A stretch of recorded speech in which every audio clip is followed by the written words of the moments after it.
Hoy en Ibas Wrestling vamos a repasar WrestleMania 30. Esto no es un review, sino más recordar cómo se vivió y qué impacto dejó en WWE, que en mi opinión fue muy grande. Y para empezar vamos a poner un poco de contexto. Los últimos 4 o 5 WrestleManias habían sido malos o mediocres. Realmente se necesitaba un WrestleMania que quede en la historia, que se sienta nuevamente importante. En mi opinión, WrestleMania 27 no fue impactante en absoluto. El 28 tuvo el main event, pero no más que eso. El 29 realmente queda menos en la memoria que el resto. Se necesitaba un WrestleMania que nuevamente impacte de esta manera a los fans y también impacte el futuro de WWE. Acá se sintió como que finalmente hubo un cambio, sea para bien o sea para mal, ya lo vamos a ver. Y los cambios llegaron incluso antes del pay-per-view, porque recordemos que en el Road to WrestleMania 30, CM Punk terminó renunciando a la empresa por muchos problemas que ya se hablaron 1000 veces y no los voy a mencionar ahora porque se va a hacer muy largo el video, pero en bases generales estaba descontento con su situación en cuanto al booking y también tenía problemas físicos que lo llevaron a terminar renunciando el día después de Royal Rumble 2014. Algunos dicen que renunció en el momento que le informaron cuál iba a ser su posición en el card de WrestleMania. Pero no todos los cambios eran malos. Este WrestleMania fue el primero en ser transmitido por la WWE Network, que fue lanzada el día después de Elimination Chamber, salvo que quieran contar a NXT Arrival como un pay-per-view. Y en cuanto al contexto dentro de las storylines, ya lo vamos a tocar en cada lucha en particular, pero el tema más importante de cara a este WrestleMania era Daniel Bryan y el Yes Movement.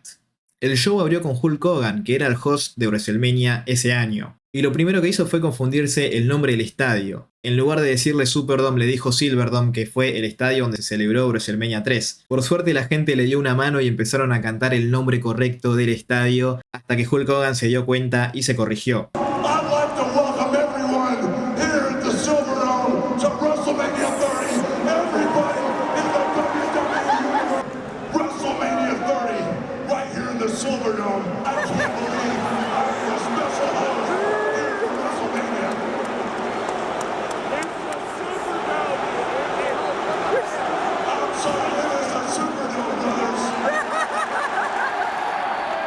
Más adelante también se traga sus palabras y casi le dice WWF a WWE.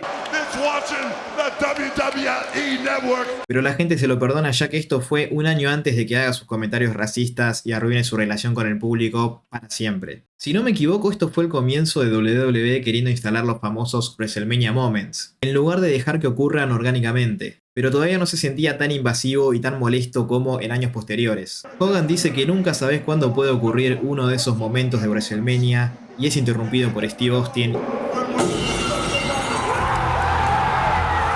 y más adelante por The Rock.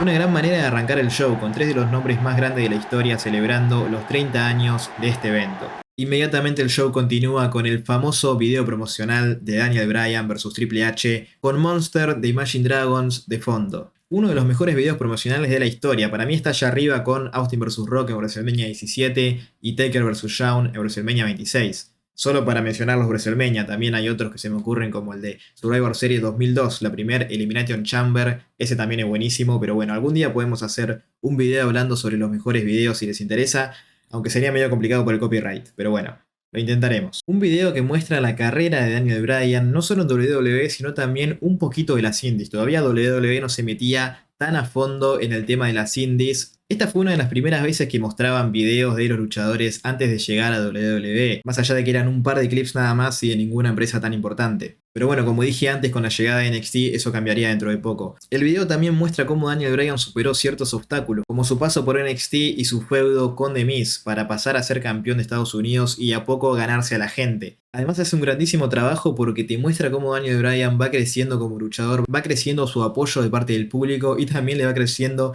el pelo y la barba. Realmente se siente como una transformación más con este tema de fondo que básicamente habla de transformarse en un monstruo. Se puede ver por muchos lados y por eso es tan genial este video, me parece a mí. Y bueno, en lugar de seguir hablando únicamente del video, vamos a repasar un poco cómo llegamos hasta acá con Daniel Bryan, porque hay mucha gente que debe estar viendo este video y no vio todos los Raw de cara a ese WrestleMania. Es importante, creo yo, poner contexto porque si no, simplemente hablar de la lucha no cuenta la historia completa. Daniel Bryan, hay mucho para hablar, quizás algún día hagamos un video específico del Yes Movement, pero para resumir en grandes rasgos, Daniel Bryan triunfó mucho en las indies mayormente por su gran trabajo en el ring.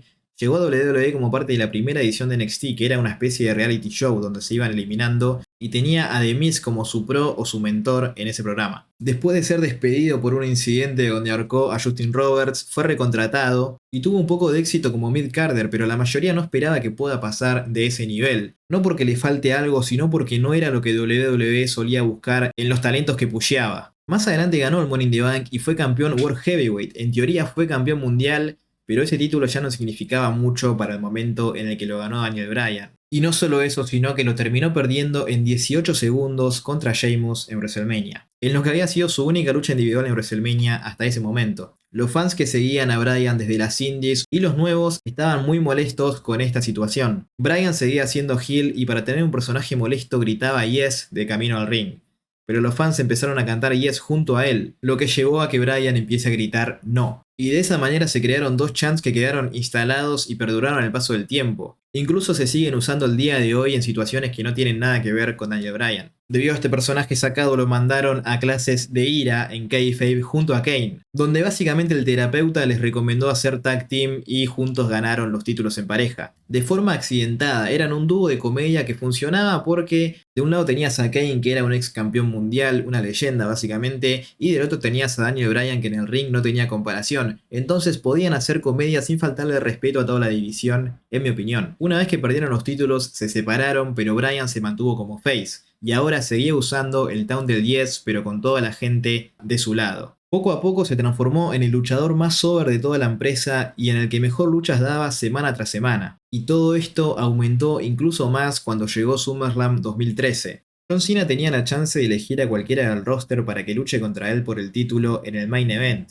Y gracias al pedido del público, Cena eligió a Daniel Bryan. Una lucha que yo como fanático de Daniel Bryan en esa época la vi sin esperanzas. En ningún momento creí que era posible que Bryan le pueda sacar el título a John Cena. Me acuerdo que vi esa lucha con 3 amigos y fue una locura el momento en que Daniel Bryan le ganó a John Cena limpiamente. Me quedé muy sorprendido por el hecho de que Bryan le gane a John Cena limpiamente, que ni siquiera me daba cuenta que uno de mis luchadores favoritos había ganado el título mundial. Hasta ese momento fue una de las veces que el wrestling me hizo más feliz en toda mi vida. Pero inmediatamente fue traicionado por el referee invitado, que era Triple H, permitiendo que Randy Orton canjee su maletín y dándole inicio a la autoridad. Un stable que era básicamente lo mismo que la corporación. Y por más que hoy WWE te quiera hacer creer lo contrario, hasta ahí llegaban los planes de Daniel Bryan como campeón. Básicamente quisieron darle un reinado de 2 minutos para que los fans que pedían por él se calmen, pero terminó generando el efecto contrario. La gente quería más, la gente quería ver a Daniel Bryan como campeón. Y WWE manejó bien las cosas dentro de todo porque empezó a mezclar un poco la realidad con la ficción. Y en Storyline la razón por la cual la autoridad no quería verlo como campeón es porque creían que no tenía el look para ser la cara de WWE. Algo que muy posiblemente también era el sentimiento real de aquellos que manejaban la empresa. Históricamente la cara de la empresa siempre fueron tipos que medían 2 metros y tenían los músculos así gigantes y nadie que se parezca a Daniel Bryan. Hubieron muy pocos luchadores que tenían otro tipo de físico y lograron romper esa barrera y llegar a ser campeones, como por ejemplo Mick Foley. En cambio Daniel Bryan era un vegano que llegó de las indies, medía menos de 1,80 m, tenía la barba desarreglada y el pelo largo, así que claramente no cumplía ese perfil. Bryan buscó recuperar el título y tuvo 3 luchas contra Randy Orton. Todas tuvieron finales muy malos y Bryan no lo pudo recuperar. Parecía que ahí había terminado el tiempo de Daniel Bryan como main eventer, y el feudo por el título máximo pasó a ser Randy Orton contra Big Show.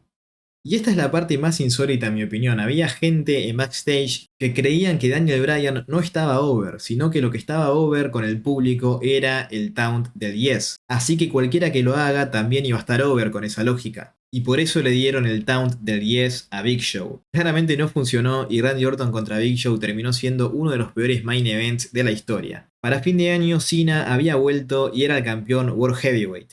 WWE tenía pensado unificar los títulos en TLC, el último evento del año 2013, y antes de la lucha tuvieron un segmento estilo ceremonia con todos los ex campeones mundiales del roster y algunas leyendas. En el mismo ring tenías a Rey Mysterio, John Cena, Randy Orton, Shawn Michaels, Triple H, CM Punk y Bret Hart. Pero a la gente le importaba solo una persona. El aliento de los fans era imposible de ignorar, así que WWE tomó la ruta más lógica e hizo heel a Daniel Bryan y lo unió a la Wyatt Family.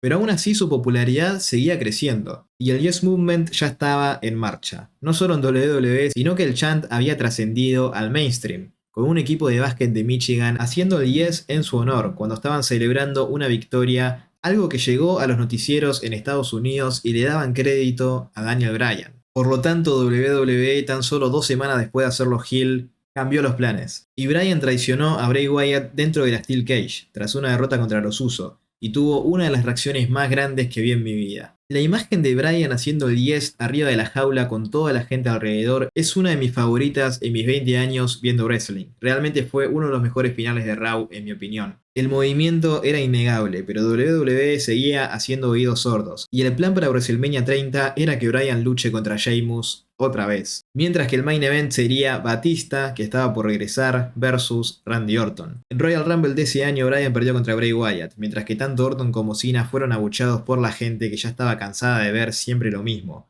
Cuando llegó el main event, muchos tenían la esperanza de que Bryan gane la batalla real y vaya a WrestleMania, pero ni siquiera estaba incluido en la lucha. Batista entró con el número 28. Cuando se acercaba al número 30 la gente ya sabía que esa era la última chance para que Daniel Bryan pudiera entrar al combate. Y yo creo que cualquier otro luchador en el mundo hubiera sido bucheado.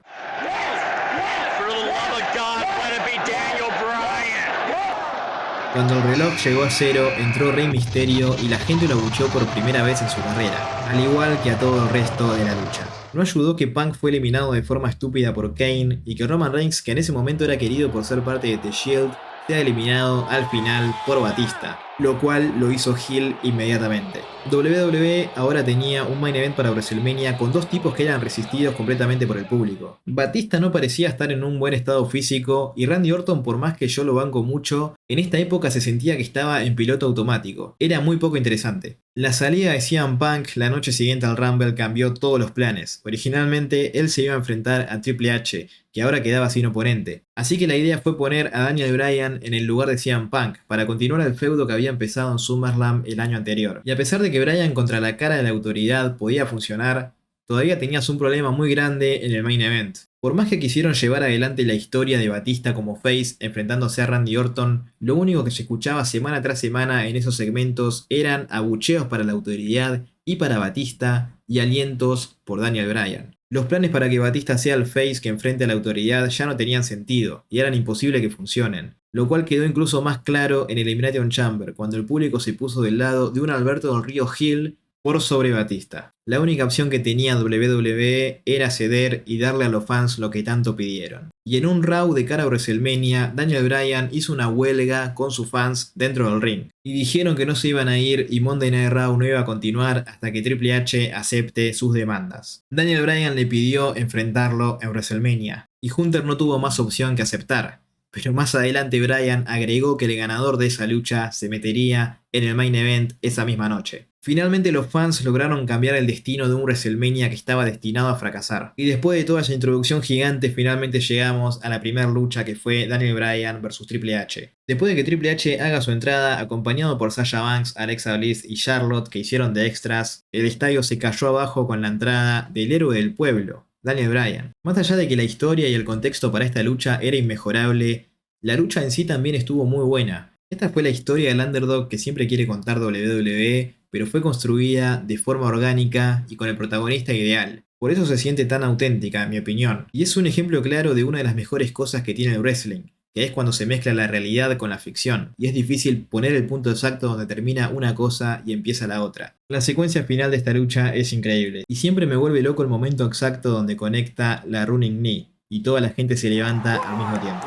Bryan consigue la victoria, pero después de la lucha Triple H lo ataca para poner en duda su participación en el main event. Gran forma de comenzar WrestleMania. La segunda lucha de la noche fue muy acortada en temas de tiempo, algo que suele pasar mucho en WrestleMania. The Shield en su segundo WrestleMania se enfrentan a la otra parte de la corporación, Kane y los New Age Outlaws. Road Dogg y Billy Gunn habían vuelto y tuvieron un corto paso por WWE que justo coincidió con este WrestleMania. En enero se hicieron heels y tuvieron un mini reinado con los títulos. The Shield necesitaba 3 tipos para enfrentar a WrestleMania y los Wyatts estaban ocupados con Cena. Así que acá estamos. La lucha duró menos de 3 minutos. Lo único destacable fue el doble triple powerbomb. En su momento me dio un poco de pena por The Shield que hayan tenido una lucha tan corta, pero ahora viéndolo de vuelta creo que fue para lo mejor, porque tener una lucha larga con Kane y los New Age Outlaws en 2014 podría haber salido muy mal. Inmediatamente pasamos a la tercera lucha de la noche, que fue el Andre the Giant Memorial Battle Royale. Hoy en día ya sabemos que este trofeo no tiene nada de prestigio y este Battle Royale tampoco, pero justo el de WrestleMania 30 fue el primero. Y en su primera edición fue muy bien construido de cara al evento y para mí fue uno de los mejores Battle Royales que vi en mi vida. Y había muchos nombres importantes anunciados para esta lucha, como Rey Mysterio, Sheamus, Dolph Ziggler y bueno, el favorito para ganar, Big Show. Se hizo mucho énfasis en que iba a ser una lucha de 30 hombres por WrestleMania 30, pero al final fueron 31. No sé cuál de todos fue incluido a último momento, pero si tuviera que apostar diría que fue Yoshitatsu o Brad Maddox, que justamente fueron los primeros dos eliminados. Y entre los tantos nombres no anunciados también estaba Cesaro. Y acá hago un paréntesis para hablar del kickoff o el pre-show de esta noche, que fue un Fatal 4-Way por equipos entre los Uso, los Matadores, los Real Americans y... La la la la la ragazzo en la casa, feliz Navidad. La la la la ragazzo, la la la la ragazzo, la la la la ragazzo, alimenteme más, alimenteme más. La lucha era por eliminación y al final, después de eliminar a Rybaxel, Cesaro se comió el último pin contra los Uso, por lo que su compañero Jack Swagger lo culpó y le hizo el ankle lock, pero después se regaló y Cesaro le hizo la swing para el delirio de la gente.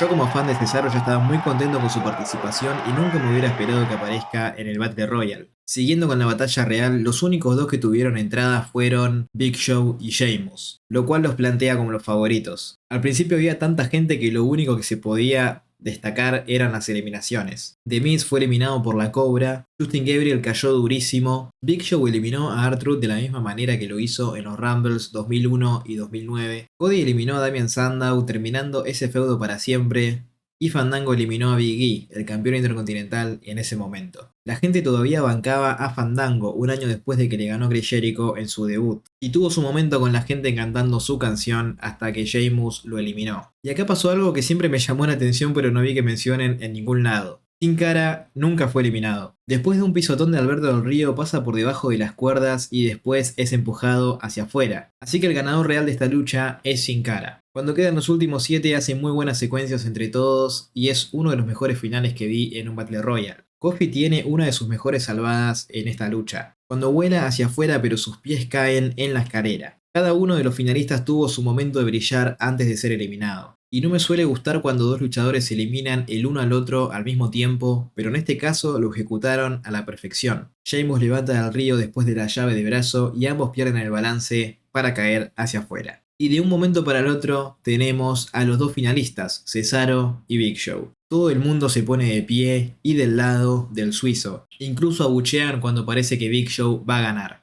Pero el gigante comete el mismo error que en el Royal Rumble 2000. Todo parecía indicar que Big Show iba a ganar esta lucha en honor a Andre the Giant, ya que básicamente es el luchador que más lo representa hoy en día. Pero qué mejor forma de homenajearlo que recordando su momento más icónico, el body slam que le hace Hulk Hogan en WrestleMania 3. Cesaro se baja de los hombros de Big Show y lo levanta como Hulk Hogan a Andre the Giant. La gente se vuelve completamente loca. Finalmente Cesaro elimina a Big Show.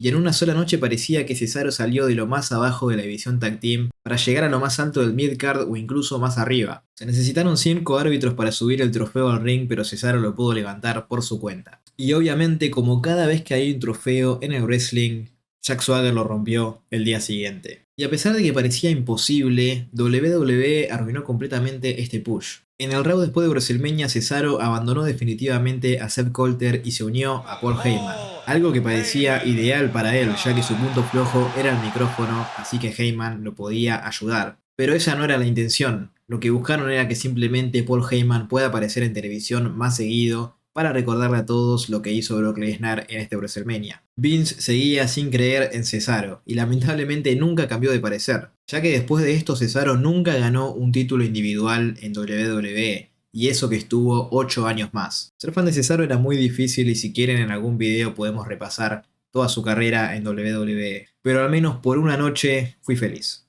Pasamos a la siguiente lucha. Todos recuerdan el famoso video de Daniel Bryan y Triple H en este WrestleMania, pero el de John Cena y Bray Wyatt con la canción de Eminem de fondo es realmente casi igual de bueno, ya que encaja a la perfección con esta rivalidad que se trataba de Bray llamándolo a Cena un héroe falso y queriendo terminar con su legado. Bray tuvo una gran entrada con banda en vivo y la gente estaba muy metida. La atmósfera y la historia eran perfectas, pero faltó la lucha. O sea, realmente no pasó nada interesante adentro del ring, pero eso podría ser salvado si tenía un buen final. El consenso general era que Bray Wyatt debía ganar esta lucha, pero al final ganó John Cena. Esta derrota le cagó bastante el momentum a Bray Wyatt desde su debut. Después le pudo ganar en Extreme Rules, pero escapándose de la jaula, nunca le hizo el pin. Y más adelante perdió el tercer encuentro en Payback. Una lucha Last Man Standing que fue la mejor de esta rivalidad. La única razón que se me ocurre por la cual hicieron que Cena gane esta lucha es porque más adelante estaba lo de Undertaker y quizás creyeron que era demasiado que tanto Cena como Undertaker pierdan la misma noche. De alguna forma esto fue remediado 6 años después en WrestleMania 36, en esa icónica y extraña lucha entre The Fiend y John Cena, donde hicieron referencia a este combate y Bray lo llamó el mayor fracaso de su vida. Y esa vez Bray logró derrotar a Cena finalmente, y creo que hasta ahí llega el legado de este combate. A lo largo de la lucha hubieron muchos segmentos en backstage con leyendas que hasta ahora no mencioné. Tuvimos un segmento con Jim Duggan, Slaughter, el referee transformado en luchador Danny Davis y Rick Steamboat promocionando una figura de acción que después son compradas por Ted DiBiase. Y apareció Ron Simmons para decir su frase. Más adelante tuvimos una reunión entre los tres main eventers de WrestleMania 1, Hulk Hogan y Mr. T haciendo las paces con Roddy Piper y Paul Orndorff. Y cuando vi este evento con 14 años, la verdad que no le di tanta importancia, pero hoy en día lo veo de otra forma y la verdad que me alegra que hayan aprovechado la oportunidad de tener a los 4 main eventers de WrestleMania, ya que lamentablemente hoy en día no se podría llevar a cabo. Como siempre aparecieron los miembros del Hall of Fame de ese año, presentados por la icónica voz de Howard Finkel, que en paz descanse. Y en mi opinión esta es una de las mejores clases del Hall of Fame. Tenés a Paul Bearer, Jake Roberts, Lita, Scott Hall y Ultimate Warrior. Y bueno, más allá del speech de 3 horas de Mr. T y el increíble discurso de Razor Ramón, lo más destacado de este Hall of Fame es Ultimate Warrior. Warrior siempre fue un personaje muy polémico y estuvo peleado con Vince McMahon por varios años. Finalmente hizo las paces con él en 2013 y por eso lo metieron a Hall of Fame en 2014. El 5 de abril fue inducido al Salón de la Fama. El 6 de abril apareció en WrestleMania 30. El 7 de abril dio un discurso increíble en Raw.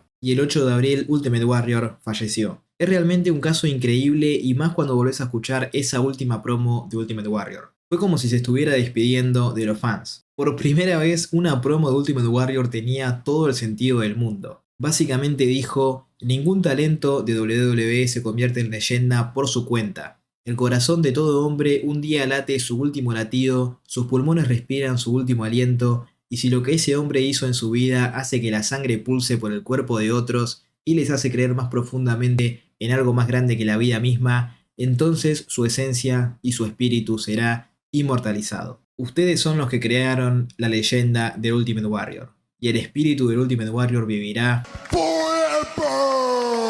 Una promo que me hizo llorar más de una vez, y a pesar de que, como dije antes, Warrior siempre fue muy controversial, eligió irse bien con los fans. Con sus últimas fuerzas sacudió las cuerdas una vez más. Después de arreglar la situación con WWE y más importante aún con sus fans, parece que finalmente supo que podía descansar en paz. Y no puedo evitar pensar en lo triste que es el caso de Hulk Hogan en comparación. La última vez que vimos a Hogan en la pantalla de WWE fue cuando fue completamente abucheado en el primer Raw en Netflix, ya que a diferencia de Warrior, él eligió irse de otra forma. Después de sus comentarios racistas, nunca quiso pedir perdón, nunca quiso arreglar la situación con los fans, y su última aparición es realmente triste. Pero bueno, basta de cosas tristes, vamos a ver qué sigue la racha de Undertaker. A ver, podríamos hacer un video entero hablando de la racha y probablemente algún día lo haga, pero no hace falta poner mucho más contexto más allá de que Undertaker tuvo la racha invicta por más de 2 décadas. Al principio fue medio de casualidad y después ya era claramente intencional. En mi opinión se empezó a sentir como algo más importante y mítico a partir de WrestleMania 21 contra Randy Orton. Y dejando de lado la lucha con Mark Henry en WrestleMania 22, a partir de acá Undertaker empezó a tener muy buenas luchas todos los años. En WrestleMania 23 se enfrentó a Batista, en WrestleMania 24 a Edge en el Main Event, WrestleMania 25 tuvo para muchos la mejor lucha de la historia con Shawn Michaels y después lo retiró en WrestleMania 26. En WrestleMania 27 y 28 tuvo muy buenas luchas con Triple H, que estuvo muy cerca de derrotarlo, y finalmente la más reciente había sido con CM Punk en WrestleMania 29. Para este punto parecía que si Undertaker no había perdido la racha, nunca la iba a perder. Y menos contra Brock Lesnar, ya que esta lucha había tenido una construcción muy pobre de cara al evento. Recuerdo cuando vi esta lucha, era una de las menos anticipadas de toda la noche, pero al final terminó siendo quizás la más histórica. Taker tuvo una gran entrada con 21 ataúdes de todos los que se enfrentó en WrestleMania, incluido CM Punk, que estaba completamente censurado en ese momento. Pero cuando termina su entrada se nota el pésimo estado físico de Taker, y además, en mi opinión, tiene uno de sus peores looks. Y bueno, ya se discutió por más de una década si Lesnar ganando era la decisión correcta. Yo voy a dar mi opinión más adelante, pero lo que creo que es innegable es que esta lucha es malísima. Ya de por sí no era la gran cosa, pero todo se va al carajo cuando Undertaker tiene una conmoción cerebral a 5 minutos de haber comenzado el combate. Él no se acuerda en qué momento exacto fue, es más, no recuerda nada de ese día, pero se cree que es cuando Lesnar le levanta la pierna y lo hace caer fuera del ring. La lucha al momento de verla me pareció aburrida y ya estaba esperando que termine. Me acuerdo mi reacción exacta al verla en vivo. Para mí era muy obvio que iba a ganar Undertaker, entonces cuando Lesnar lo levantó para el tercer F5, dije, otra vez lo mismo, 1, 2, y nunca quiqueó. Hubo un silencio absoluto hasta que nos reímos un poco de la cara de este fan que se hizo meme, pero realmente en mis 20 años de ver wrestling nunca sentí algo igual. Fue posiblemente el resultado que más me choqueó en toda mi vida, y no solo a mí, sino creo que a todo el wrestling en general. La gente no lo podía creer, realmente rompió la internet, como se decía en esa época. Mi hermano, que ya no miraba wrestling en esa época, bajó corriendo ese día y me preguntó qué había pasado. Twitter estaba colapsado y rápidamente empezaron a salir un montón de rumores de que Lesnar se había salido del libreto. Después salieron videos de Taker hospitalizado y salió el reporte de que Vince se había ido del estadio para acompañarlo. La gente no podía creerlo y le buscaban una explicación lógica a todo esto. Y todos estos reportes solo hacían que crezca la incertidumbre. Algo que lo hizo ver más raro todavía en ese momento, pero después con el tiempo me di cuenta que fue genial, es como ni bien suena la campana se queda todo en silencio. No suena la música, no hablan los comentaristas, no habla el anunciador. Lo único que se escucha es a Paul Heyman y a 75.000 personas suspirando porque no pueden creer lo que acaban de ver. Finalmente Justin Roberts anuncia al ganador, suena la música de Lesnar y aparece el 21-1 en la pantalla, con Taker tirado en la lona, algo que no creí que iba a ver en toda mi vida. ¿Podría haber sido ejecutado mejor? Seguramente. ¿Había gente que lo merecía más? Seguramente. Pero ¿qué otra opción hubiera sido mejor? Había gente que decía que Kane hubiera sido mejor, pero imagínense a Kane ganándole a Undertaker en 2014. Si la ganaba Punk el año anterior se podría haber ido de la empresa con ese logro encima. Si la ganaba Triple H ya no servía de nada porque se estaba por retirar, al igual que Shawn Michaels. Edge y Orton se podrían haber beneficiado de ganarle, pero nos hubiéramos perdido las dos luchas históricas con Shawn. Quizás Bray Wyatt podría haber funcionado, pero con lo mal que manejan su personaje siempre, lo hubieran echado a perder de alguna forma. Y ni hablar si la rompía Roman Reigns más adelante en ese main event horrible. Yo no soy fan de Brock Lesnar ni mucho menos, pero no me parece tan mal la decisión de que haya ganado él, viéndolo de vuelta hoy en día. La lucha fue malísima, sí, pero esto te dejó a Brock Lesnar como una especie de jefe final. Más adelante en SummerSlam le ganó John Cena con facilidad y se estableció aún más como ese final boss. Después no me gustó cómo lo manejaron más adelante a Brock Lesnar, pero bueno, en el momento creo que funcionó. Quizás lo mejor hubiera sido que Undertaker nunca pierda la racha, que es lo que yo honestamente creí que iba a pasar. Pero bueno, déjenme en los comentarios qué creen ustedes. Yo cambié de opinión varias veces. Al principio creí que estaba mal que la gane Lesnar y después con los años empecé a verlo de otra forma. Realmente no creo que haya sido una opción brillante, pero podría haber sido muchísimo peor. Y además tuvo alguna consecuencia positiva en algún momento. Pero a mí me encanta que exista este momento. Me vuelve loco. Muchas veces lo volví a ver y el momento donde termina la racha exactamente y se quedan todos en silencio, los comentaristas, el anunciador, toda la gente que había en ese lugar, 70.000 personas, un poco más, todas en silencio, mirándose, que no se lo podían creer, nunca había algo igual. Y lo que puede generar el wrestling, ¿no? Una historia tan larga finalmente se termina, algo que parecía que no iba a terminar nunca, termina y bueno, cada uno puede reaccionar de forma diferente, ¿no? Pero generó un impacto gigante en el mundo de wrestling, en el mundo de WWE más específicamente. Y bueno, es una noche inolvidable. Todos se acuerdan dónde estaban cuando pasó esto, ¿no? Me causa mucha gracia cuando están todos callados y están enfocando a Undertaker cómo se está levantando de a poco y se escucha a un solo fan que le grita "You suck".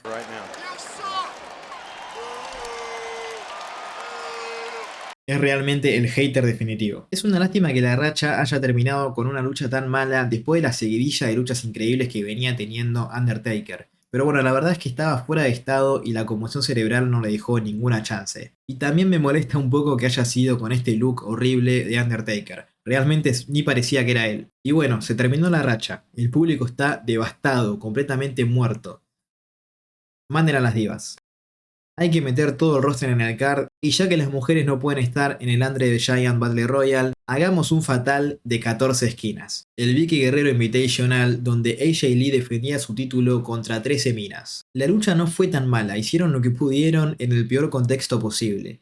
No solo que a nadie le importaba esta lucha, sino que la mandan justo después de que Undertaker pierda su racha. Hasta los comentaristas estaban hablando de Taker durante el combate. Al final, AJ hace rendir a Naomi con un Black Widow. Y finalmente llegamos al main event. Y para la gente que dice que el Yes Movement fue un error que no debería haber pasado nunca, imagínense esto, Undertaker pierde la racha, el público está completamente devastado. Y sale Randy Orton, que no tenía ninguna reacción en ese momento, contra Batista, que era completamente repudiado por los fans. Yo creo que esto sería catalogado como uno de los peores WrestleManias si ese hubiera sido el main event. Incluso probablemente la gente se hubiera ido antes de tiempo. La única persona en todo el roster que podía levantar a la gente después de que Undertaker pierda su racha era Daniel Bryan. El main event arrancó bien, pero no era nada de otro mundo, la gente todavía estaba pensando en otra cosa. En un momento interfieren Triple H y Stephanie y traen al árbitro corrupto Scott Armstrong, que ya tenía historia cagando a Daniel Bryan. A pesar de esto, Bryan logra quiquear y después golpea al referee y les hace un tope a los tres juntos. Esta interferencia es muy criticada, pero levantó bastante al público, así que en mi opinión sirvió. Batista y Orton decidieron hacer equipo para sacar a Bryan del camino y le hicieron una increíble combinación de Batista Bomb y RKO, sobre la mesa. Pero creo que el que peor la sacó fue Randy Orton, que cayó encima de un monitor. Esto causó que vengan los médicos y se lleven en camilla a Daniel Bryan. Y esta parte que se lo llevan en camilla nunca me gustó porque se sintió como que hicieron una de más. O sea, Daniel Bryan ya era el underdog, ya había luchado una lucha más ese mismo día, ya había sido atacado por Triple H después de su primer combate. Ahora en esta lucha tenía a Batista y Randy Orton haciendo equipo, a Triple H que interfirió y a un árbitro corrupto. Creo que ya no era necesario hacer el spot este donde se lo llevan en camilla para después terminar volviendo. Pero bueno, lo hicieron y la verdad es bastante realista que Bryan Danielson no le haga caso a los médicos. Al final, Orton esquiva un Spear y la liga Daniel Bryan.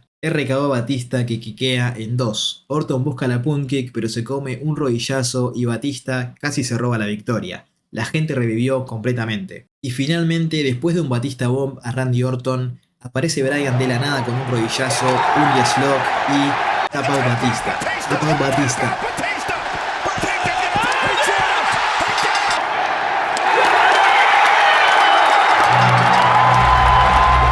El milagro en la calle Bourbon, Batista tapea. Daniel Bryan cumple el sueño de todos los fans. La gente festeja y salta de emoción y yo también. Y lo vuelvo a repetir, la única persona que podría haber tenido a la gente saltando de esta manera después de que Undertaker pierda la racha es Daniel Bryan. La lucha fue sospechosamente similar a una de WrestleMania 20. Y siempre hubieron comparaciones entre los ganadores, ojalá que no termine de la misma manera. Bryan festeja con Conor the Crusher, con su hermana y con 75.000 fans. Y a pesar de lo que esto significó para los fans y para mí también, Bryan contó que no pudo disfrutarlo tanto y tampoco tiene muy buenos recuerdos de esa noche, ya que venía lidiando con muchas contusiones, así que realmente hay cosas que no se acuerda. Sumado a esto, su fan Conor the Crusher, que fue introducido al Hall of Fame y tenía cáncer, falleció tan solo unos días después, al igual que el padre de Daniel Bryan. Por lo tanto, fue una época muy complicada para él y no tiene los mejores recuerdos. Hay muchos fans de Daniel Bryan que se sintieron afectados cuando Bryan contó esto, diciendo que significaba mucho para ellos y les molesta que Daniel Bryan no lo haya vivido de la misma manera, pero realmente es increíble que un luchador te pueda hacer sentir esto mientras está pasando por una etapa muy mala en su vida.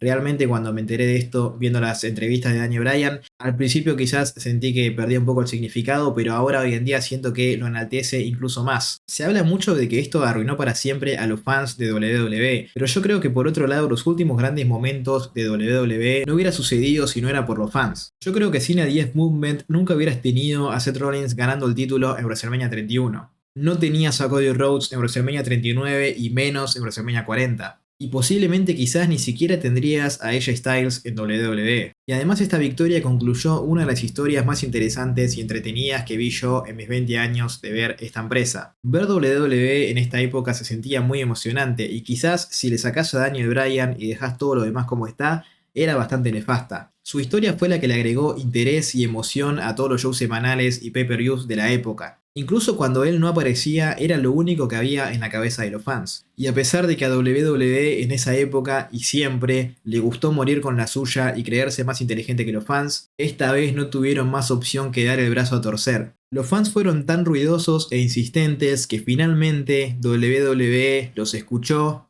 y dijeron sí.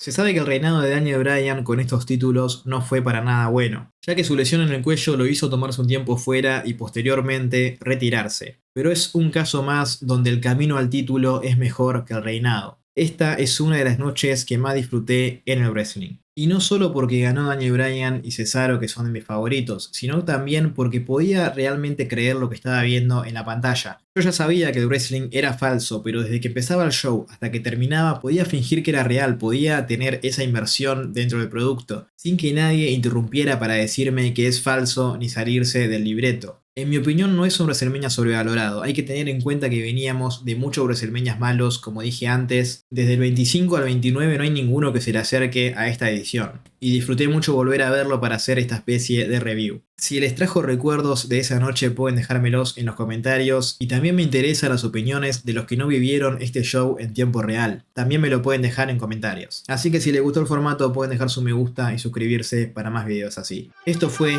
New Wrestling.